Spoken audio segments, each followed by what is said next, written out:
hoy vamos a ver la mujer en el Estado Islámico, cómo bajo la religión y bajo las leyes de la Sharia han hecho las obligaciones y los derechos para las mujeres en Medio Oriente. Dentro de la lectura, nos menciona María de Lourdes, menciona el artículo de Manuel Ruiz Figueroa sobre el Código de la Conducta de la Mujer Musulmana entre la tradición y el cambio. Él aquí analiza los versos del Corán. Hay solamente 5 versos que hablan en la forma que deben actuar, vestirse o comportarse de la mujer hacia las demás personas. Solamente son 5. Entonces, lo que hace Manuel Luis Figueroa es tratar de analizar estos 5 versos para saber si en realidad hay una forma en la que la religión realmente te diga cómo tienes que vestirse o cómo tienes que actuar con las demás personas. ¿Por qué? Porque resulta muy difícil de comprender que un pensamiento se mantenga muy cerrado por cuestiones de religiones, creencias y costumbres. Y que todavía para el año 2021, que fue cuando se escribió este documento, que haya países que tengan una religión oficial como Estado. ¿Sí?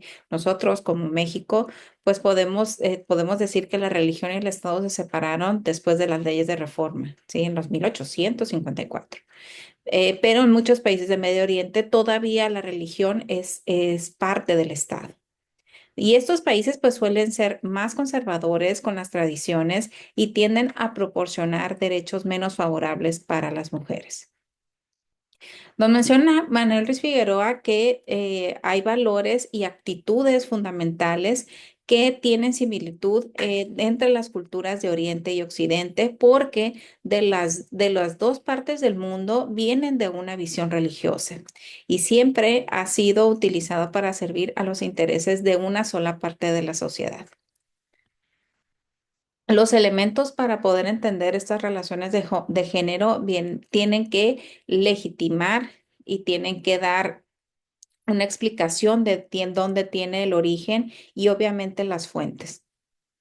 La fuente que le da esa legitimidad a la legislación islámica es la Sharia o la ley religiosa y el derecho islámico. Todo esto bajo el ordenado del Corán, que es como la Biblia de la religión cristiana.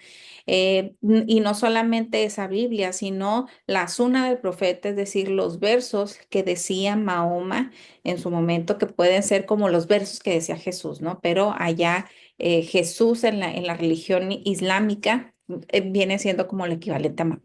¿Sí? Entonces es la suna de lo que decía Mahoma y lo que decía también la comunidad primitiva en aquel tiempo de la Arabia preislámica. Los intérpretes del derecho islámico, es decir, quiénes son las personas que han tenido que legislar y quiénes, no legislar, sino quién dice quién tiene la razón acerca de ciertas cosas que van apareciendo en un presente, pues hay diferentes intérpretes. Una es la versión suní y otra es el chiismo. Existen otras, pero las más grandes son la vertiente suní y chiita de la religión islámica.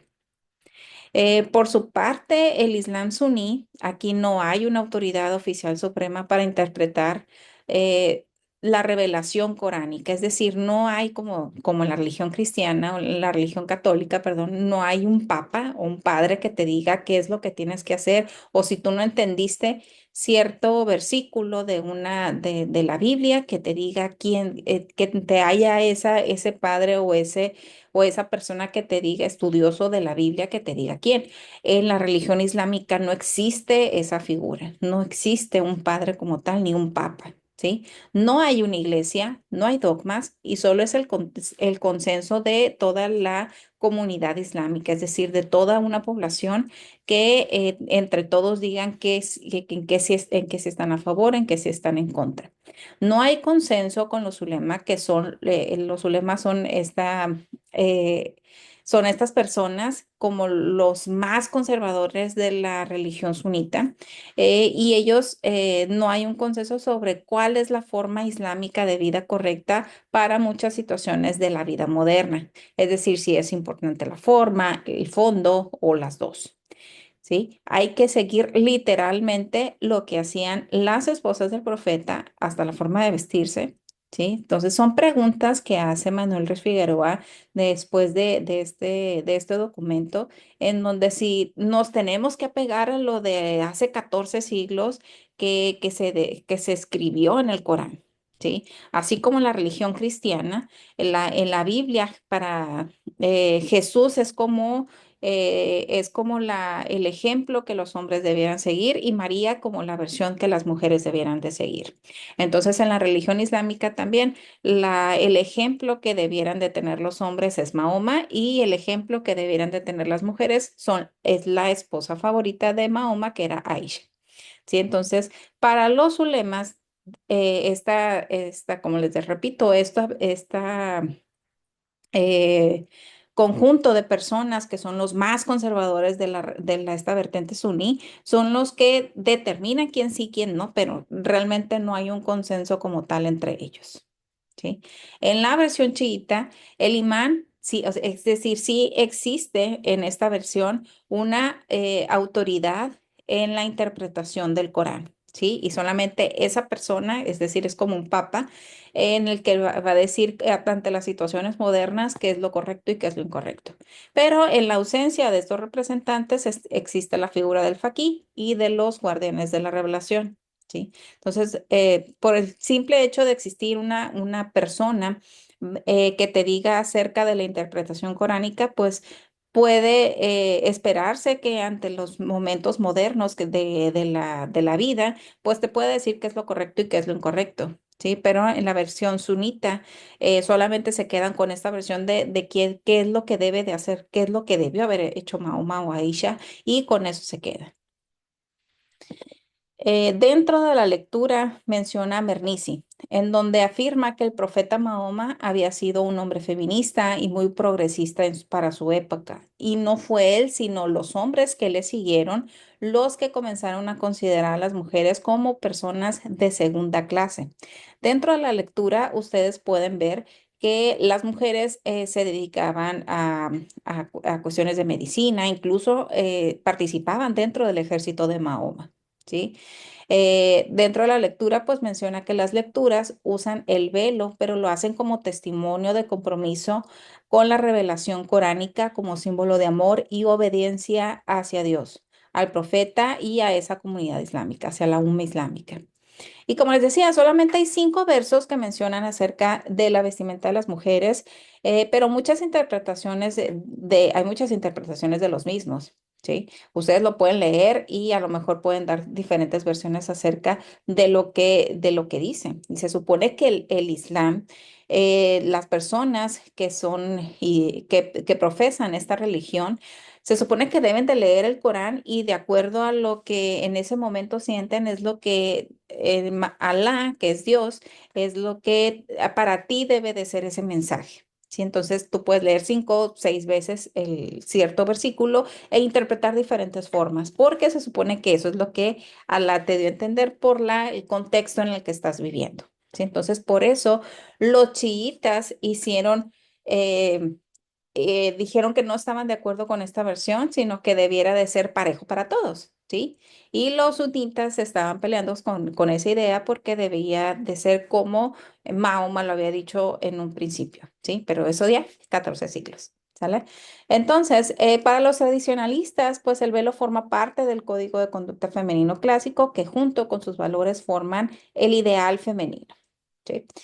Realmente el Corán no ordena ningún vestido específico para la mujer. ¿Sí? Desde hace 14 siglos no dijo van a usar una bulla o un vestido en que te llegue desde el cuello hasta los tobillos, no te lo dice. ¿Sí? La forma del código de conducta femenino no es coránico, sino producto histórico de la edad media musulmana. A partir de ese momento fue que se empiezan con estas tradiciones. Las costumbres de las altas clases cortesanas de segregar a la mujer en el clásico harén es una creación del tiempo abasí, continuada por otras generaciones. Hubieron diferentes califatos después de que muere Mahoma y cada uno de ellos se le dio a empezar a dar una interpretación distinta. La institución del harén es legítima en estas zonas de Medio Oriente por una concepción de la mujer como extremadamente peligrosa a quien hay que proteger y de quien hay que protegerse. Pero esto se oficializó con el califa al-Khaliji ya desde el año 991 hasta el 1050. ¿Sí?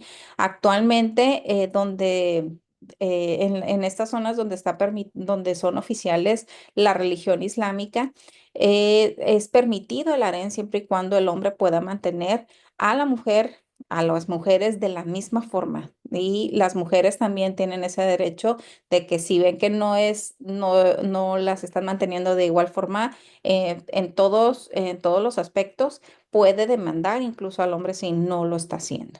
¿Sí? Entonces, esta oficialización pues también contradice al Corán porque le niega a a la mujer su libertad e igualdad con el hombre por anular la voluntad y personalidad femenina, porque para esto en el Corán sí dice que el hombre y la mujer son iguales, ¿sí? Unas versiones señalan que es el pecho y que no es la cabeza lo que tienen que cubrirse. Otras versiones, pues no hay una orden directa de que hay que usarlo, pero admiten implícitamente que sí se ordena. Entonces, por eso hay estos diferentes contextos y diferentes versiones en donde te dicen si se tiene o no se tiene que hacer. Exceptúan, por ejemplo, las mujeres de mayor edad, ¿sí? Por ejemplo, este versículo del Corán nos dice que no hacen mal si se quitan la ropa en la calle, hablando de velos y mantos, siempre que no exhiban sus adornos, pero es mejor para ellas si se abstienen, ¿sí?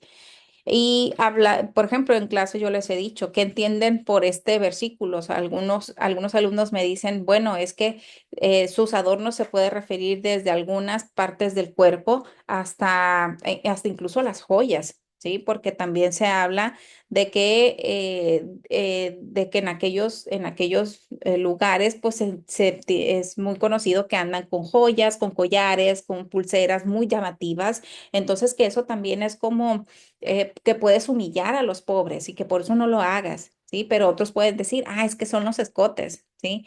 Entonces, dependiendo cuál sea la concepción, pues es lo que vas a entender y también si has visto a las mujeres vestidas de cierta forma, ¿no? Entonces, si se aceptan, por lo menos este versículo, si se acepta la excepción, pues se confirma la obligatoriedad. Sí, ahí sí, pero no te están diciendo realmente quítate o ponte desde el cuello desde la cabeza hasta los pies. Tampoco te están diciendo eso. Y por ejemplo, el itijad, que es la vestimenta oficial para los hombres, ese sí ha cambiado, ¿sí? ¿Y por qué el de la mujer no ha cambiado? ¿Sí? No puedes decir que solamente por costumbre sí a los hombres sí se les ha cambiado la vestimenta. Entonces, pues porque a las mujeres no se les han hecho este cambio. Y también, pues recordemos cómo es el clima extremoso en Medio Oriente, ¿no? Recordemos que hay mucho desierto y en el día hay mucho sol, entonces por lo general no te descubres, por lo general te cubres como para que no te llegues a quemar, ¿sí? Y luego dentro de este versículo pues nos dicen la explicación que más que nada es por escapar de la agresividad masculina, ¿sí? Hay otro versículo que nos dice, esposas del profeta, vosotros no sois como las demás mujeres, quedaos en casa, ¿sí? Aquí también si lo agarras literalmente, este versículo pues queda fuera la educación, queda fuera el trabajo. Por eso en muchas naciones de Medio Oriente en donde la religión islámica es parte, es oficial.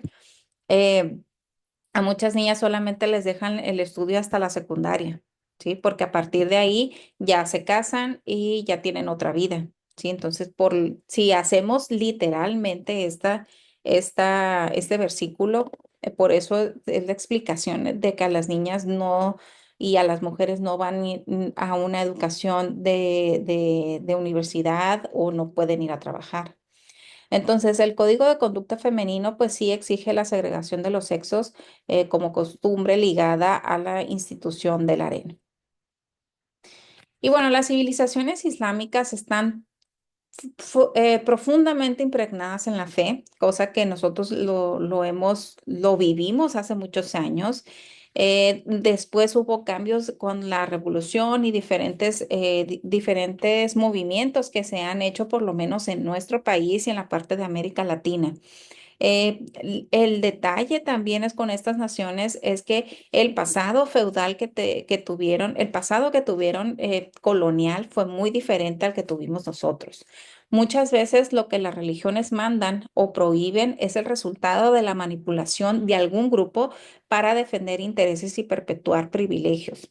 Recordemos que la institución del Estado, como se dio en estas naciones, fue gracias a la religión. Es decir, la religión hizo que el Estado se pudiera consolidar y se expandiera hacia diferentes partes. Fue gracias a la religión. Entonces, les es muy difícil comprender que esté separado, que haya una laicidad del Estado. Es difícil para estas naciones y sobre todo después de que muere Mahoma, no hubo un seguimiento de lo que él decía, ni hubo alguien que le heredara ese liderazgo que tenía Mahoma.